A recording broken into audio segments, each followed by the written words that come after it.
अच्छा नहीं लग रहा ना? मुझे भी नहीं लग रहा था। तुम्हें तो आज तकलीफ हुई है, मैं तो घुट घुट के जी रहा हूँ।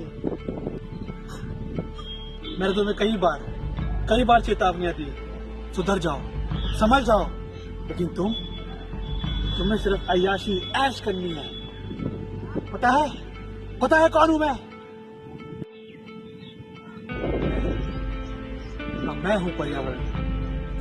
तुम लोग मुझे जीने भी नहीं दोगे ना, पर याद रखो, अगर मैं मर गया तो तुम सब भी मरोगे।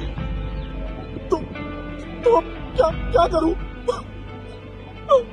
ठीक है, एक आखिरी मौका दूंगा मैं तुम्हें। हो सके तो पर्यावरण को बचा लो, मुझे बचा लो।